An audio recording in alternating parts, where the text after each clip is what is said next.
Entonces, Patricia, lo primero, ¿en qué momento está la participación de las mujeres en la industria de las renovables en México en lo particular?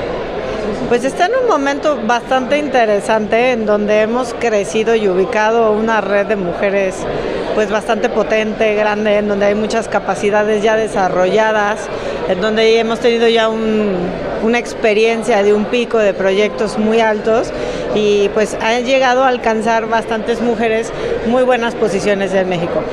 Pero por el otro lado, el mercado no está dando como teníamos nosotros esperado que fuese a crecer, y eso también ha propiciado que muchas de estas mujeres o se muevan del mismo México y se cambien de país o extiendan sus capacidades a otros países fuera de México o a nivel Latinoamérica, y o que se capaciten en otras áreas, que estén pensando en salir un poco del tema energético y entrar más en áreas de sustentabilidad o de electromovilidad, de economía circular.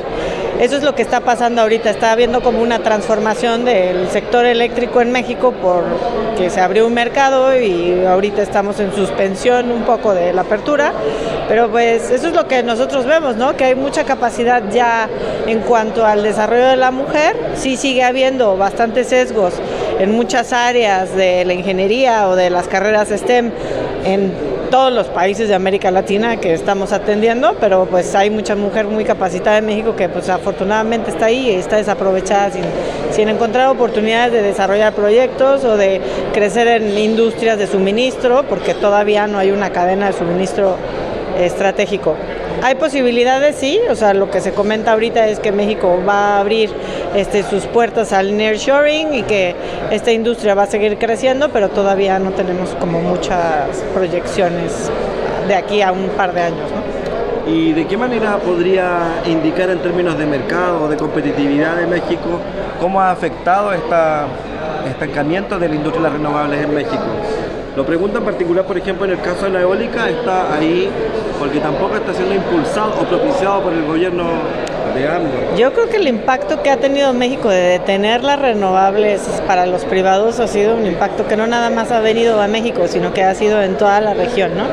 Que ha tenido una influencia grande en Estados Unidos y ahora se está viendo, ¿no?, el gran desarrollo que está teniendo Estados Unidos, pero también ha tenido una influencia tanto positiva como negativa para América Latina, ¿no? Porque muchos de los planes que tenían grandes empresas de crecimiento venían basados en los gigas que iban a hacer en México y que no pudieron hacer, y eso ha tenido que diversificar sus inversiones a países donde sí tenían un crecimiento quizás mediano, pero que no tienen el volumen y la capacidad que se esperaba de México, ¿no? Tanto en recurso como en potencial económico, ¿no? El tamaño de los proyectos en México se dimensionaba mucho más grande, ¿no? Tenemos grandes parques. El tema de la eólica también, yo me imagino que las empresas suministradoras de turbinas tenían a México como un buen hub para inclusive desarrollar sus propias palas o sus propios componentes, ¿no? Entonces, al ver esto, pues yo creo que sí ha habido todo un cambio de estrategia, inclusive antes del COVID, de todas estas empresas que querían entrar en América Latina y que han tenido que relocalizar sus esfuerzos en Colombia, en Dominicana, en Chile mismo, que como te comento, puede que haya sido un efecto positivo para otros, en donde están recogiendo de hanging fruits, ¿no?, que no se dieron en México. Y lo que yo veo es que para Estados Unidos sí hay mucha gente que se está intentando colar en el mercado eléctrico de Estados Unidos, porque hay hay ciertos incentivos que están favoreciendo la entrada de nuevos players que no nada más son americanos, ¿no? Inclusive quizás empresarios españoles o franceses o mismos mexicanos están mirando desarrollar proyectos en Estados Unidos donde tienen una seguridad jurídica e incentivos económicos. Claro, en ese contexto, Patricia, ¿cómo ve o proyecta un desarrollo de una industria del hidrógeno mexicano? Yo creo que tiene muchísimo potencial México para desarrollar esa industria. Estamos trabajando, ya hay un avance, ¿no? O sea, ya se crearon grupos, ya hay una asociación, ya hay un lobbying. Tenemos una empresa estatal en donde por naturaleza debería de estar también inclinándose a mirar temas de hidrógeno.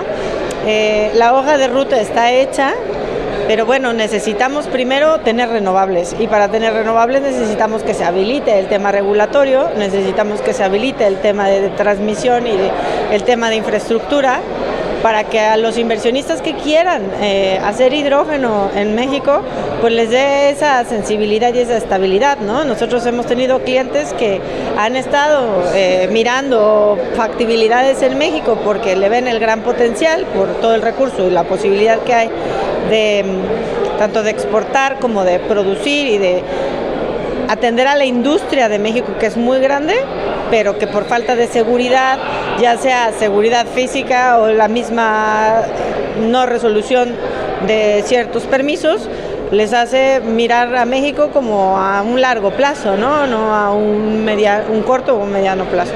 Y por último, ¿cómo ven los mexicanos, en particular las empresas mexicanas, la industria renovable y del hidrógeno renovable en particular en Chile?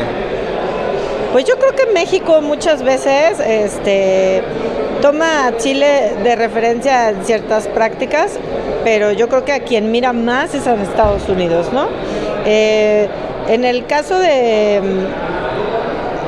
cómo ve México las renovables desde allá. En este sentido, porque Chile, en términos latinoamericanos, lleva la delantera como economía o como desarrollo de la industria, como impulsor siendo el primero en comparación con Colombia, con Ecuador, con Uruguay. Y después las otras dos grandes potencias son México por un lado y Brasil por otro. Entonces, si hay una mirada desde México a lo que Chile está haciendo. Yo creo que sí hay una mirada, o sea, siempre la ha habido, más que desde México, de la industria renovable, ¿no? O sea, como referencia. El punto es que en México no había una industria renovable hasta después de la reforma. Entonces, esa industria, que es la que hay hoy, pues sí, compara a lo mejor Chile en su desarrollo, en el que Chile ha sido constante también en sus políticas públicas para mantener ese crecimiento, ¿no?